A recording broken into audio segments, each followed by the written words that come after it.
Hello and welcome to episode 8 of the Nose Bros. Before I start, a couple of things. One, I apologize for my voice. I've been sick. Two, thank you to everybody that's subscribed and watched videos. There's like 80 subscribers and 9,000 views. I mean, those numbers don't equal each other, and I get that. That's kind of a low conversion rate, I suppose, but it's also pretty awesome that anyone wants to watch them. And thanks for the comments, too. I appreciate them. Additionally, there's another Nose Bro, which I've said before, and I think people think I'm making him up, but he's real. And he has a video that he plans to upload this weekend that he's been editing for 10 days, which is some Scorsese level stuff for a YouTube video, I suppose. So it should be mind-blowing. So let's set the bar and the expectations really high, so when he posts it, disappointment will be prepared. So what I wanted to do today is I wanted to talk about boots, specifically a brand of boots. And this is kind of what I wanted to do, is talk about brands of boots that I have and what I like about them, what I don't like about them. Are they worth the money I paid for them? Would they be worth it for you to buy, etc. Now, the caveat to this is I'll only be talking about boot brands that I have experience with, like that I own their boots and worn their boots. I say this because I watched a guy give a review on a boot, and halfway through the review, he pointed out that he doesn't own the boot, and he's never actually owned the boot or worn the boot, but he gave a review on it anyway, which I thought was pretty impressive. I lack the imagination to do that. It would be like watching the preview for Cocaine Bear and then reviewing the movie Cocaine Bear based on that's probably not the greatest example, because I believe the preview for Cocaine Bear is about a bear that gets a hold of some cocaine and does some bear cocaine stuff, acts erratically and such, makes promises, gets a stripper pregnant, things like that. And that's probably pretty much the movie. Anyway, what I was going to do is review a brand of boots and do that from this point on for a little bit.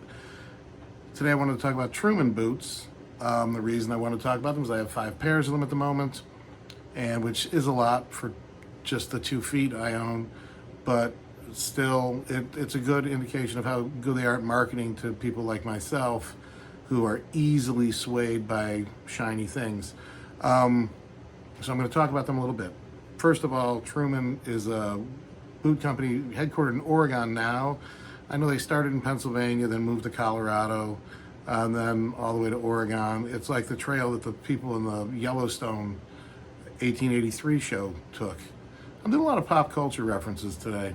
Not sure why, but I'm not going to edit them out because I don't know how.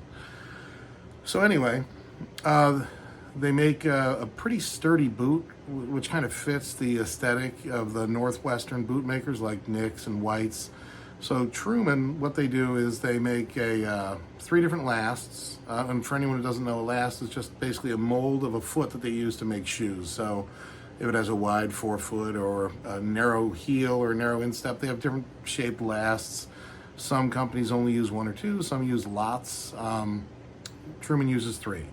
They have the 79, which is their most spacious last. I'll give you an example of a 79 right here. This is a 79. This is kind of as you can see, a very spacious forefoot, right? Lots of, kind of rounded, lots of space to move your toes around. And the 79 is their widest last. It goes up to a 14 double E, and they do half sizes up to 14 double E. You can also get boots as small as a B. You just have to special order them. They don't cost extra. You just have to clear it with them in advance, call them up or email them and get it squared away. Secondly, they have the 20 last, which is the same space as the 79, just a slightly different shape. And then they have the 55 last, which is their most narrow and low profile last. They're the dressiest last they have, but it's not really a dressy last. They don't really make a dressy boot. Most of their boots are, you would say, like kind of work boots. But a lot of time, I mean, this can sound stupid, but a lot of them, they just seem like too nice to you really want to beat the shit out of them as work boots, but they can hold up to a lot. That I will say that I've beaten on my boots a bit, and they hold up to it well. So what Truman does that makes you want to buy their boots is they allow you to customize the boots a lot. You can change for example, back to this one here. Let's say you want 5 eyelets and 2 speed hooks and cap toe. Let's say you don't want any of those. So you want a plain toe, all eyelets, no speed hooks. You want a different type of leather. This is the thing. They have lots of different types of leather. And I don't mean, they don't have fucking hamster leather and things like that. I don't know who does. But they have regular leathers and then, bison leather and things like that. And they use a lot of the big name tanneries like Horween out of Chicago, or Seidel out of Milwaukee, Lowe out of Milwaukee, Charles Stead or CF Stead out of Leeds, England, or UK. I don't know if you say UK or England. I'm not really sure. Someone should correct me on that.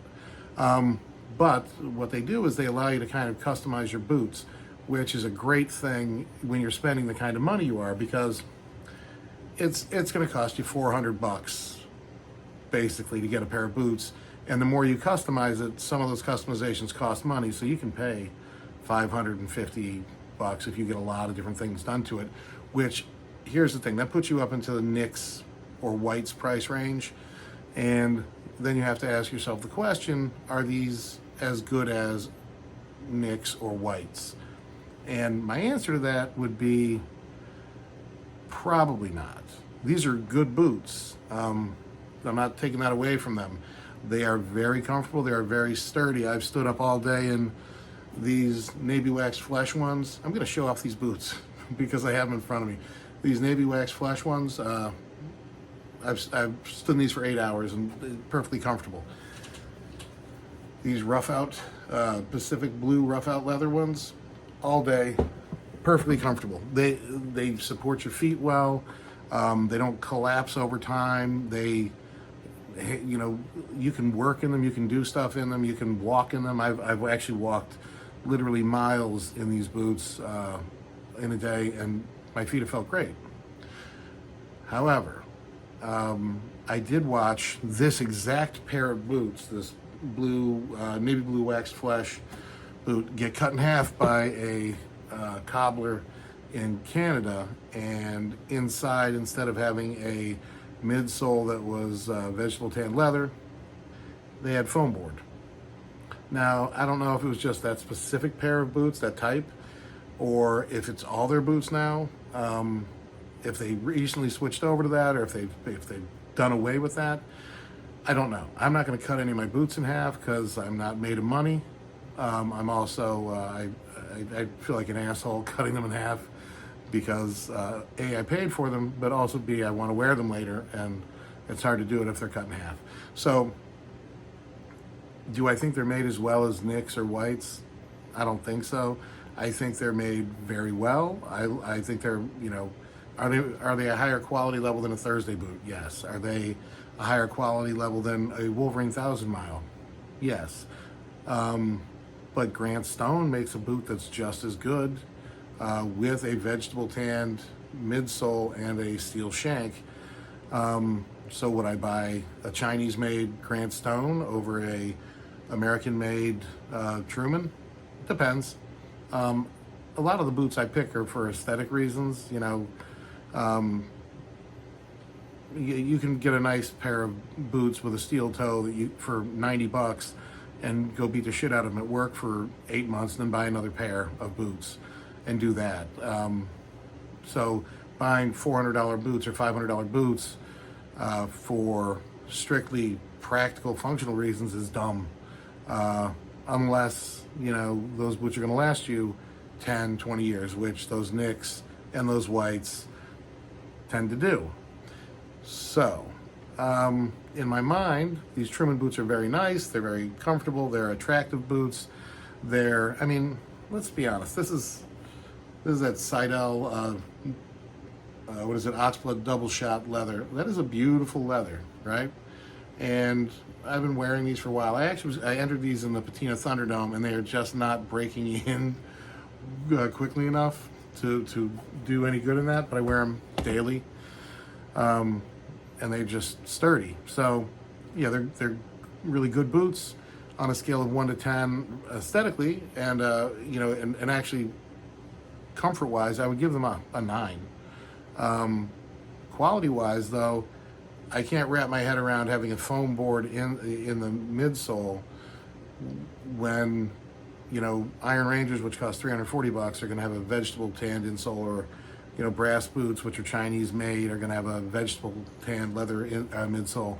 So yeah, my one concern with the Trumans is that, and I know it's a stupid thing to be concerned about. It's a very minor thing maybe, but on the off chance that it's not, or on the off chance that it's a deal breaker for you, you should know about it. That they might not have all natural materials on the inside. There might be a foam board thrown in there, and that might be something you'd have to live with for $500. That being said, do I regret buying any of these boots? No, I like them. I wear them. They're comfortable. They look good. They make me happy. They make my feet happy. So I'm not going to complain. After watching that video, did I have a brief moment where I was like, son of a bitch? Yes, I did. Because for a brief moment, I thought I bought like a shitty boot. And then I realized I've been wearing them for a while and they feel great still. So they're clearly not bad. They just might have an issue where they're not as good as I thought. So aesthetically, comfort-wise, I give them a 9. Value-wise, I give them a 7.5. And that's it. Under 12 minutes, I'm feeling pretty good about this.